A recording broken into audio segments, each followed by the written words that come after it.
Ladies and gentlemen, Saunch here. Welcome back to another episode here on the Bodybuilding News Network, specifically another installment of Bodybuilding Today.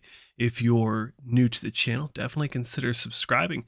But let's go ahead and start off with an all classic physique episode here for Bodybuilding Today.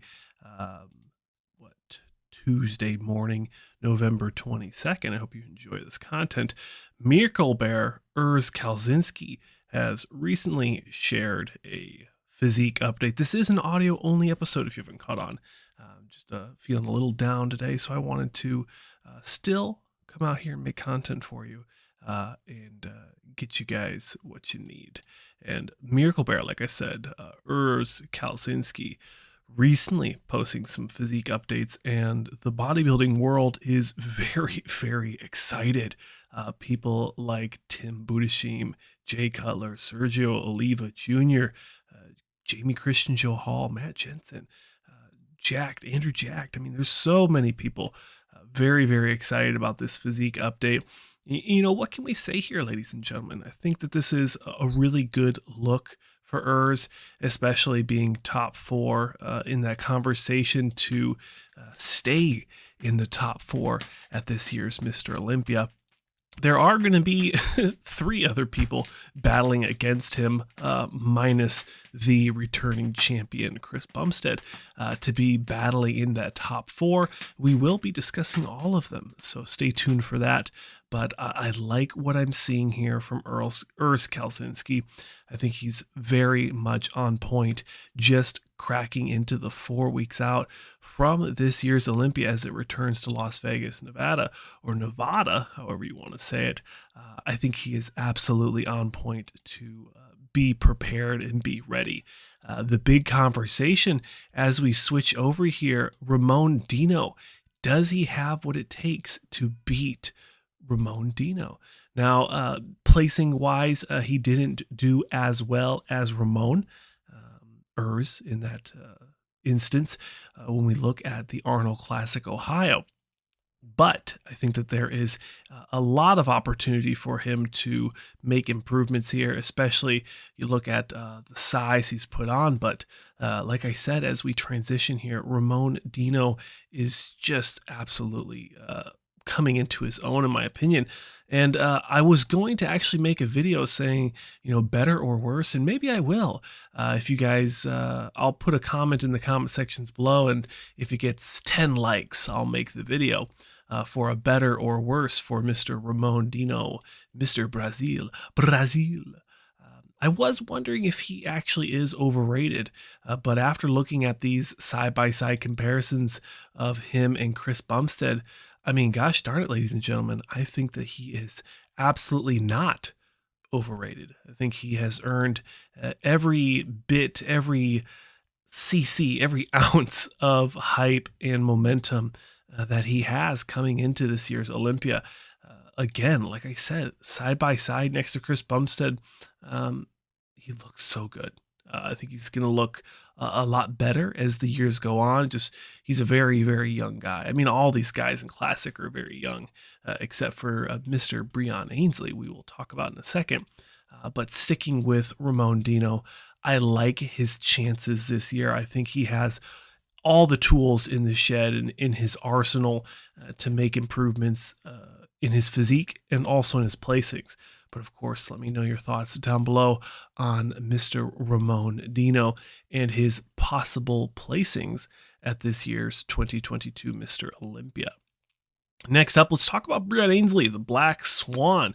Now, another video idea I was thinking about is Breon getting the Black Swan? Is the Black Swan blacklisted from the IFBB? Is there anything that he's done in the last few years to make his placings fall? Or is this a genuine, authentic turning of the tide, the changing of the guard, if you will, in Classic Physique? Breon is a phenomenal bodybuilder, lots of muscle, great physique. And, you know, I've always wondered if there was something else going on here. I don't see any weaknesses. I don't see any flaws. He has by far, I think, the most muscle on the stage. You know, especially nowadays. We've had some guys come and go that were just, absolute monsters. R.I.P. George Peterson was one of those guys in that conversation.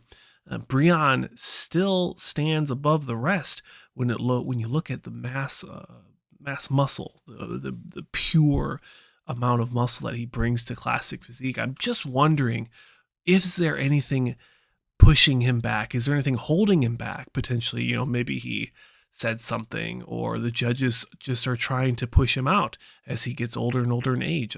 I'm really not too sure, but I'd love to hear your thoughts, comments, and critiques, concerns potentially on the Black Swan, Breon Ansley, as he makes his potentially final Classic Physique competition appearance at this year's Mr. Olympia.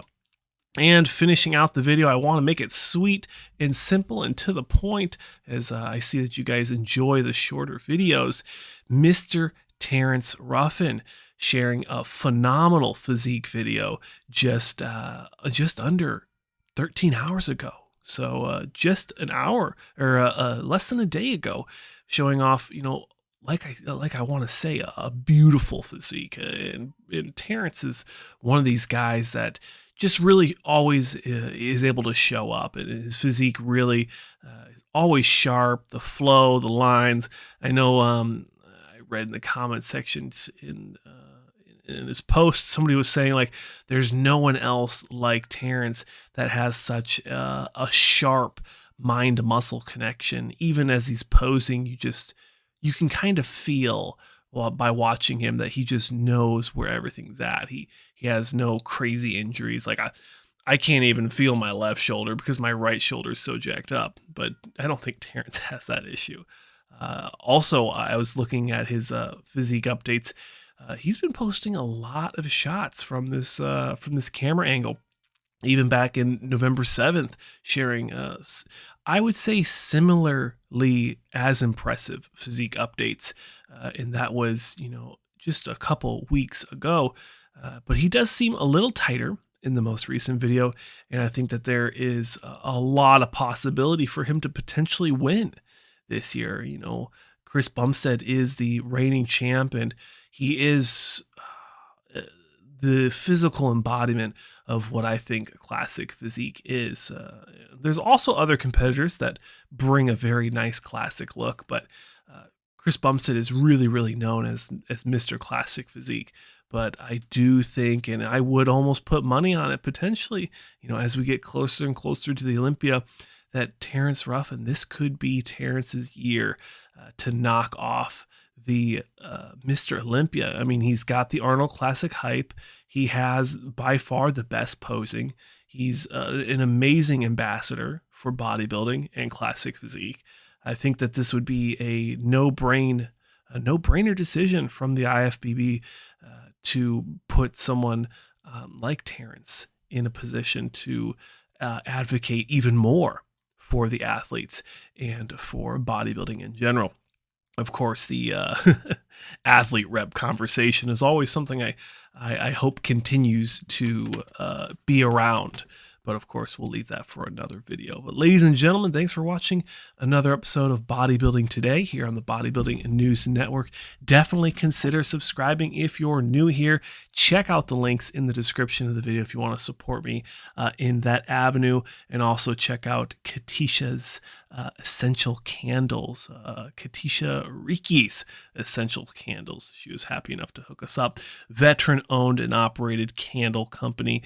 You can check out her fall collection and use discount code Saunch15 at checkout. But that's it, ladies and gentlemen. Short and sweet. Thanks for watching. Like, comment, subscribe, and I'll see you in the next one.